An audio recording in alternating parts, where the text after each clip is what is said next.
Episode की शुरुआत में दिखाया जाता है कि लुटेरों ने नौसेना के एक बेड़े पर हमला कर दिया होता है। सैनिक जान बचाकर भाग रहे होते हैं। भागते हुए एक मरीन लड़की नीचे गिर जाती है। तभी वहां हमला करने वाली लुटेरी लड़की आकर उसे मार डालती है। कमजोर नौसैनिकों को मारने में उन्हें मजा नहीं आ रहा था। वे दोनों आपस में बात कर रहे थे। तभी पीछे से उनकी साथी आती है और कहती है कि बाकी नौसेना को पता न चले कि वे किस काम के लिए निकले हैं। तभी एक सैनिक भागता हुआ अपने कैप्टन के पास जाकर सारी बात बता देता है कि लुटेरों ने उनके ऊपर हमला कर दिया है। कैप्टन सभी सैनिकों को ट्रेनिंग के दौरान खाई हुई कसम याद करने को बोलता है। तभी दरवाजा टूट जाता है और उनके सामने टोपी वाली लड़की खड़ी होती है। अचानक से वह कुछ मंत्र पढ़ती है और उसके हाथ बाकी 9 सैनिकों के अंदर से निकलने लगते हैं। एक एक करके वह सारे सैनिकों को मारते हुए आगे बढ़ रही होती है। डरता हुआ एक 9 सैनिक पीछे चला जाता है और अपनी बंदूक निकालता है, लेकिन लड़की के हाथ उसे रोक देते हैं। कैप्टन अब तलवार लेकर अकेला उस लड़की के सामने खड़ा था। तभी वह देखता है कि पीछे से उसका ही एक साथी उसके ऊपर गोली चला देता है और कैप्टन की मौत हो जाती है। तभी जादूगर लड़की उस डरपोक सैनिक से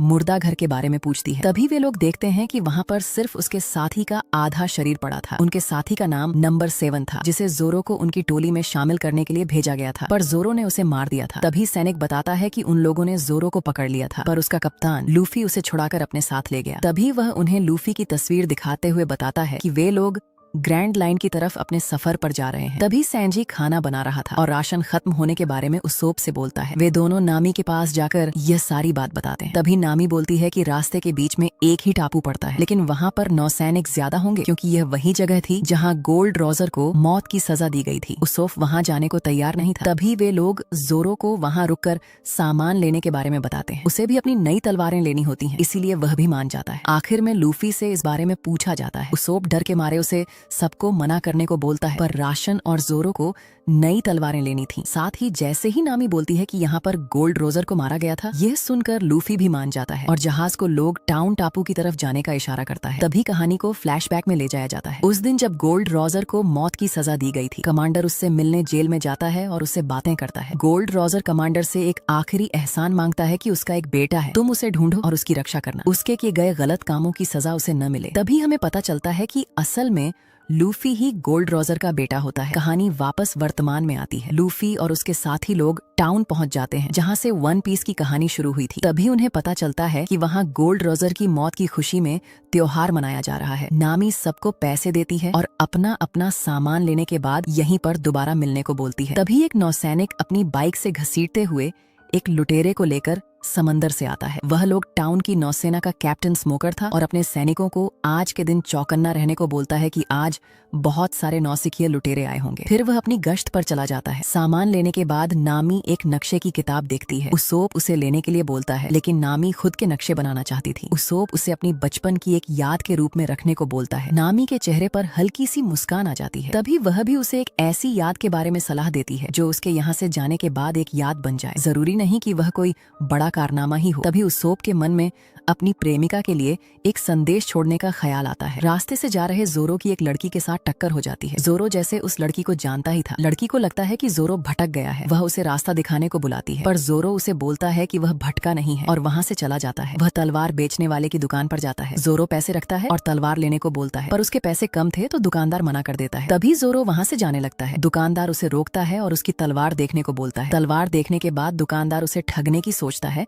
और बोलता है कि अपनी तलवार के बदले वह उसे कुछ पैसे और उसकी दुकान की कोई भी तलवार ले जाने को बोलता है। जोरो तलवार बेचने से मना कर देता है। दुकानदार कीमत बढ़ा ही रहा था कि पीछे से वह लड़की आ जाती है जो जोरो से टकराई थी। वह तलवार को देखकर बोलती है कि यह दुनिया की 21 महान तलवारों में से एक है और इसकी कीमत करोड़ों में होगी। तभी लड़की दुकानदार से अपनी तलवार मंगवाती है। तलवारों की अच्छी जानकारी को देखकर जोरो लड़की से तलवार खरीदने में मदद मांगता है। वह दोनों तलवार ढूंढ ही रहे होते हैं कि तभी जोरो के हाथ एक श्रापित तलवार लगती है। लड़की उसे यह तलवार खरीदने से मना करती है और उसे बताती है कि यह एक श्रापित तलवार है। जितने भी तलवारबाजों ने इसे चलाया उनकी बेरहमी से मौत हो गई। पीछे से दुकानदार भी चेतावनी देते हुए बोलता है कि आजकल के योद्धा इस तलवार से दूर ही रहते हैं। श्राप के डर से कोई इसे खरीदता ही नहीं। तभी जोरो कहता है कि देखते हैं कि उसके जुनून और तलवार के श्राप में कौन जीतता है, और वह तलवार को ऊपर फेंक देता है, लेकिन तलवार से उसके हाथ पर कोई भी चोट का निशान नहीं आता। यह देखकर वह उसे खरीदने का फैसला कर लेता है। अब उसे एक और तलवार चाहिए थी। तभी दुकानदार उसे अपनी विरासत में मिली हुई तलवार दिखाता है और बोलता है कि इसके जैसी दुनिया में सिर्फ 50 ही तलवारें हैं। जोरो बोलता है कि उसके पास इतने पैसे नहीं हैं कि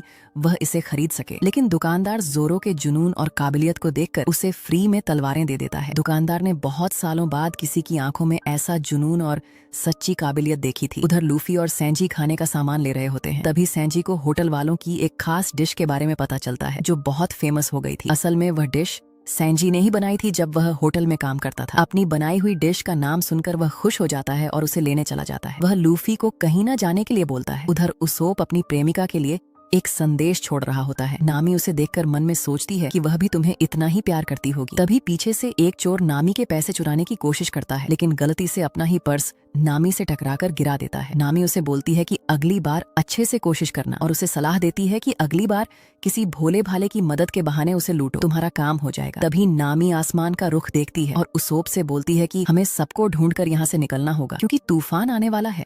उधर लूफी अकेले ही निकल पड़ा था सज्जाए मौत की जगह ढूंढने। वह आस पास के लोगों से पूछ रहा होता है पर कोई भी उसकी बातों का जवाब नहीं देता। तभी उसकी मुलाकात एक चोर से हो जाती है। चोर उसे लूटने के इरादे से बोलता है कि वह भी उसी तरफ जा रहा है, चलो मैं तुम्हें ले चलता हूँ। थोड़ी देर बाद लूफी उसी जगह पहुंच जाता है जहाँ गोल्ड रोजर को मौत की सजा दी गई थी। काफी देर तक उस जगह को देखने के बाद वह उस चोर से उसके सपने के बारे में पूछता है। चोर उसकी यह बात सुनकर अपने चोरी के इरादे को थोड़ी देर के लिए भूल जाता है। तभी लूफी की टोपी हवा में उड़ने लगती है और टोपी उसे जोकर के पास ले जाती है। जोकर लूफी से बदला लेने आया हुआ था। चोर को देखकर वह उसे भी लूफी की टोली का हिस्सा समझता है और उसे भी पकड़ लेता है। तभी जोकर बोलता है कि आज तुम अकेले हो और तुम्हें कोई नहीं बचा सकता। तभी उसके सामने मोटी लुटेरी अलविदा आ जाती है और बोलती है कि आज तुम यहाँ से जिंदा वापस नहीं जा सकते। तुमने उसका जहाज जलाया है और वह तुम्हें जिंदा नहीं छोड़ेगी। लूफी लड़ना नहीं चाहता था और वहाँ से जाने लगता है। अलविदा उसे लड़ने को बोलती है और रोक लेती है। तभी लूफी उसके ऊपर अपना गम गम पंच मारता है, लेकिन जैसे ही वह मारता है उसका हाथ फिसल जाता है। असल में इस बार अलविदा स्लिप फ्रूट खाकर आई थी। उसकी तरफ कोई भी चीज जाती तो वह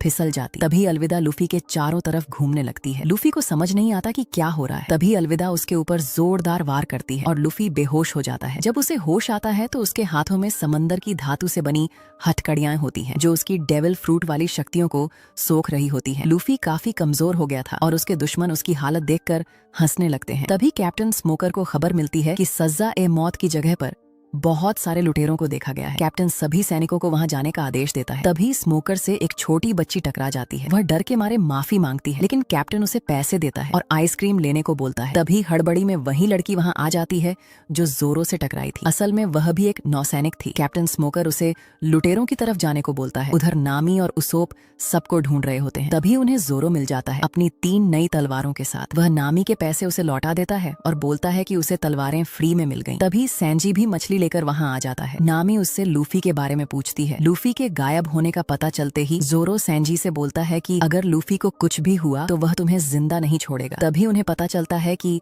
सारे लोग सजाए मौत वाली जगह की तरफ जा रहे हैं। नामी उस तरफ भागने लगती है। उधर जोकर और अलविदा लूफी की सुनवाई कर रहे होते हैं कि लूफी ने क्या क्या गुनाह किए हैं जिसके लिए उसे मौत की सजा सुनाई जाती है। जोकर लूफी के पास जाकर बोलता है कि एक बच्चा जो लुटेरों का बादशाह बनने निकला था, ईस्ट ब्लू में ही उसकी मौत होगी। तभी वहाँ पर लूफी के साथी पहुँच जाते हैं। जोकर लूफी को लेकर ऊपर चला जाता है और अलविदा व उसके साथियों को उनसे लड़ने के लिए बोलता है। वहाँ पर सारे लुटेरों के बीच लड़ाई शुरू हो जाती है। सब लड़ने लगते हैं। जोरो को भी अपनी तलवारें चलाने में मजा आ रहा था। दूसरी तरफ नामी का हर वार अलविदा पर खाली जा रहा था। ये देखकर नामी हैरान हो जाती है। तभी उसोप नामी को इशारा करता है और उसकी तरफ काली मिर्च वाला बम फेंकता है। नामी तुरंत अपना डंडा सामने कर देती है जिससे मिर्च अलविदा की नाक में चली जाती है। छींक आने से वह अपनी ही शक्तियों से फिसलकर दूर जा गिरती है। तभी नौसेना वहां पहुंच जाती है। कैप्टन स्मोकर बोलता है कि पहले लुटेरों को आपस में लड़ने दो, बाद में जो बचेगा उसे हम देख लेंगे। उधर जोकर लूफी को उस जगह ले गया था जहां गोल्ड रोजर का सिर कलम किया गया था। अब जोकर भी उसका सिर कलम करने वाला था। लूफी के साथी लड़ रहे थे। तभी लूफी चिल्लाकर बोलता है,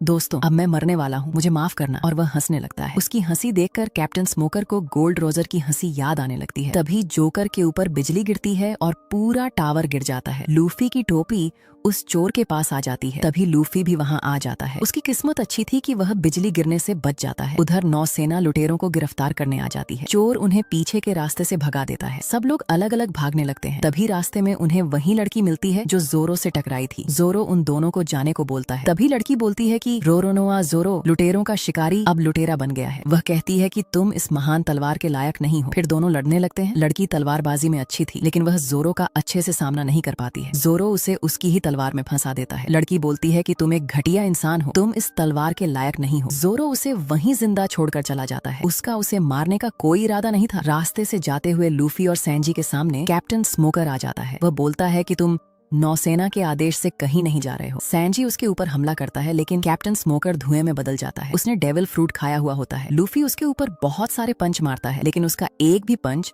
स्मोकर को छू नहीं पाता। सारे पंच हवा में ही लगने लगते हैं। तभी स्मोकर सैंजी को दूर फेंक देता है। फिर अपनी शक्तियों से लूफी को चारों तरफ से घेर कर पकड़ लेता है और जमीन पर गिरा देता है। वह बोलता है कि तुम 3 करोड़ बेरी के लायक तो हो ही। फिर वह लूफी के अंदर अपना धुआं भरने लगता है। जैसे ही स्मोकर उसका सिर पकड़ने वाला था, तभी वहाँ एक मिस्ट्री मैन आ जाता है और कैप्टन स्मोकर को अपने साथ वहाँ से दूर ले जाता है। लूफी और सैंजी वहाँ से निकल जाते हैं और जहाज पर पहुंच जाते हैं। सैंजी पूछता है कि तुम्हें बचाने वाला वह आदमी कौन था। लूफी बोलता है कि वह उसे नहीं जानता। स्ट्रॉ हेड का जहाज जाते हुए देखकर वह मिस्ट्री मैन बोलता है, तुम लोग लुटेरे बनना चाहते थे, जाओ अपने सफर पर। दूसरी तरफ ताशिगी हारकर बार में बैठी होती है। तभी वहाँ जादूगरनी आ जाती है और उसे आजाद होने को बोलकर अपना कार्ड देकर चली जाती है। तभी वहाँ कैप्टन स्मोकर आ जाता है और ताशिगी को अपने लड़ने का कारण बताता है। वह कहता है कि जब गोल्ड रोजर मारा गया था, तब सब लुटेरे वन पीस के लिए पागल हो गए थे और वह एक बच्चा था जब उसने यह सब देखा था। वह कहता है कि दोबारा कोई गोल्ड रोजर पैदा ना हो जाए, इसलिए वह लड़ रहा है। लेकिन जब उसने लूफी को मौत के सामने हंसते हुए देखा तो उसे कुछ अलग महसूस हुआ, इसलिए अब उसकी लड़ाई लूफी से है और कल उन्हें निकलना होगा। रास्ते से जाते हुए चोर लूफी की तस्वीर देखकर